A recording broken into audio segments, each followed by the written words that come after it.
Hello there, and thanks so much for tuning in to another episode of the TED in Your Head podcast. I'm your host, Ted Moreno. I'm a certified clinical hypnotherapist. And in this podcast and in my work, here's what we try to do. First thing, we got to get rid of the things that are holding us back from health, happiness, and success. And you know what those things are: old beliefs that don't work for you, bad self image, bad habits, gut issues, right? Once we get rid of those things, or actually, once we acknowledge that those things are in the way and we start getting them out of the way, now we're on a path to our own personal transformation. So that's what I'm up to. I hope you're up to that too. And I'll tell you how to get in touch with me at the end of today's show if hypnotherapy is something you want to talk about. But let's get into the topic of today's show, which is can hypnosis, come on, Ted, you can speak English. Can hypnosis help your gut issues? And the answer is absolutely. Otherwise, I wouldn't be talking about this, right? So, very early in my career as a hypnotherapist, I received an email from a woman who was wondering if hypnosis could help her with her IBS. So, I didn't know what IBS was, so I looked it up. IBS is irritable bowel syndrome, which is a chronic functional disorder of the large intestine. And this is characterized by abdominal pain, bloating, and altered bowel habits such as diarrhea, constipation, or both.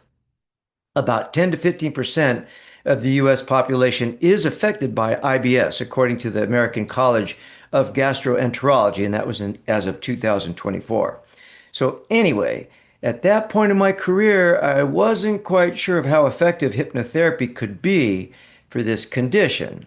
But with the naive belief of a beginner, I told this woman that I would try to help her. She described to me how she had great anxiety about urgently and unpredictably having to use the restroom and how important it was to get to one quickly. So it's at this point that listeners start to relate to that, right? Like, oh yeah, I know what that feels like. So one of the characteristics of people with IBS is called safety planning.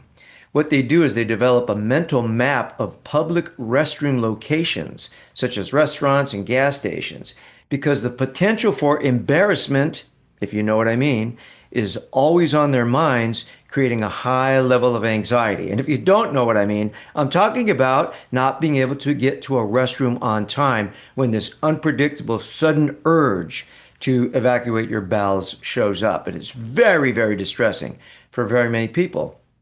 For this particular client, the fear was very real and very limiting, and she described it as a dark cloud.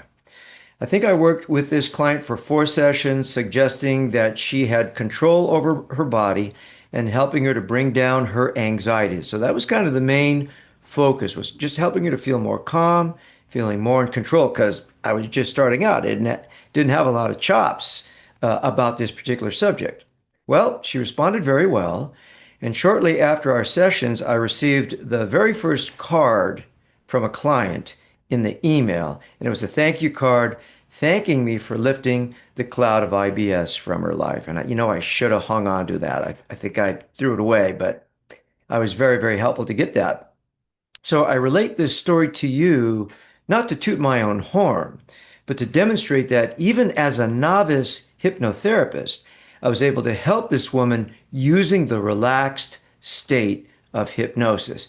And if by chance you're listening to this podcast for the first time, just a brief aside, hypnosis is a naturally occurring state that we're in every single day of our lives.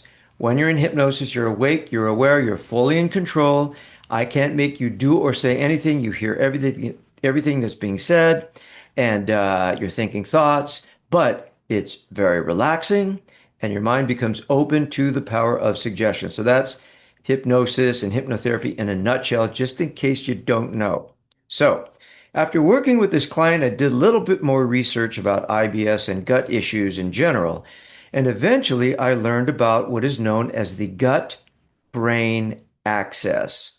So, this is the human body's two-way communication network between the gut and the brain. Now, you may have heard that the gut is often referred to as the second brain, also called the enteric nervous system, or ENS. The gut contains over 500 million neurons and is highly sensitive to stress, anxiety, and anger, along with other negative emotions, pressure, uh, frustration, etc. So, this is how anxiety and digestion are connected. For example, when you're in a high state of anxiety, worry, or fear, your body is experiencing the fight, flight response. So, if you don't know what that is, you can go to tedmoreno.com/blog. You can read this and click on the links that explain some of these terms. So, this negatively impacts your digestion, this fight, flight response in your body will negatively impact your digestion because resources such as blood are diverted away from digestion, away from your gut. See, in that fight flight mode, your body is getting prepared to run or fight. So it's saying, the body basically is saying, you know what, we don't need to put any resources, or we don't need to put any energy into digestion right now because we're going to need all that blood and all those resources to protect us, right? Now, you may not consciously be preparing to fight or run away if something is making you anxious, but your body is. So what happens is, because those resources are taken away from your gut, digestion slows down. The ability of your stomach to empty itself becomes compromised, and food just sits there, not only allowing bad bacteria to thrive, but causing constipation and or diarrhea. And that's when you have the symptoms of a gut that is out of balance. And these symptoms include nausea, heartburn, stomach aches, cramps, and bloating, to name a few. Chronic anxiety can also aggravate SIBO, which is small intestinal bacterial overgrowth. Can also aggravate GERD, gastroesophageal reflux disease. I'm sure you've heard of GERD. And then there's also Crohn's disease, which can also be aggravated by anxiety. Crohn's disease is a chronic autoimmune inflammatory bowel disease. Now, this is why these type of conditions respond very well to hypnotherapy. While you are in the relaxing state of hypnosis, your body gets a chance to let go of stress, anxiety, pressure, and tension. So we say that hypnosis is a venting state. Venting means that the body vents out or releases tension, pressure, stress, and anxiety. So the idea here is, while you're in hypnosis, to get your body into what we call rest and digest. So that's the opposite of fight flight.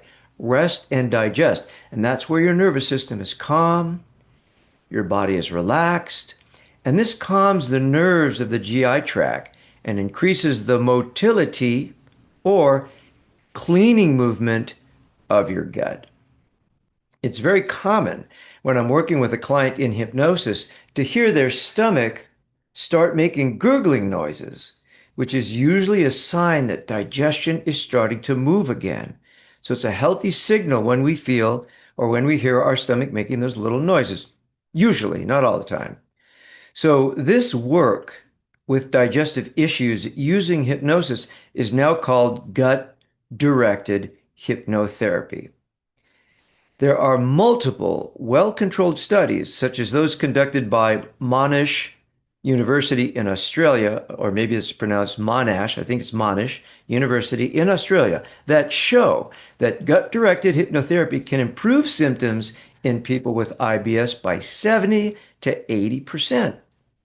Now, there are many effective approaches to managing these type of gut issues in addition to hypnotherapy. So medication is often prescribed. And then there's, of course, dietary recommendations, such as a low FODMAP diet, FODMAP. Again, not going to go into a long explanation of what that is, but you can click on the link at tedmoreno.com/blog and read this. So a low FODMAP diet is a diet that eliminates foods that cause bloating, such as dairy, wheat products, and garlic and onions. Also, avoiding stomach irritants such as caffeine and alcohol. So, these are some of the protocols for people that have serious gut issues.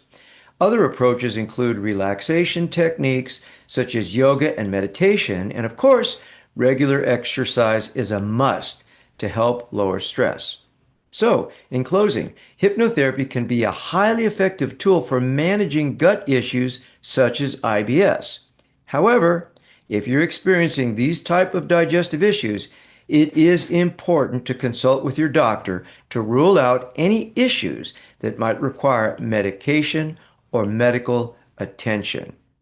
So, just a shout out for the great folks at Modern Med. They are a great resource. Dr. Sarah, Dr. Mary, that's spelled modrnmed.com, modernmed.com. So check it out. They really know what they're doing. Follow them on Instagram. There's always good information coming out of those folks. And I work a lot with those people. We refer clients back and forth. So when I worked with that first IBS client many years ago, I was surprised at the positive results we got. But now that I understand how anxiety and negative thought, feelings, and emotions impacts your gut, I know that just helping her relax and be less anxious made a huge difference for her. So let me leave you with a quote by Friedrich Nietzsche, who said, "Life is a well of joy, but for those out of whom an upset stomach speaks, which is the father of melancholy, all wells are poisoned." So if you know what it's like to have stomach issues, it's very difficult to focus, to concentrate, and to feel any sense of happiness if you're having stomach problems. It really impacts us quite dramatically to have those stomach problems. So remember that you can watch this podcast on YouTube at sign Ted A. Moreno. If you're struggling with stomach issues and you want to talk and see if we can work together, go to tedmoreno.com/contact to request a complimentary half-hour consultation to see if hypnotherapy is right for you. And if it is, we will make that happen for you. So take good care of your gut, and thanks for listening. Bye now.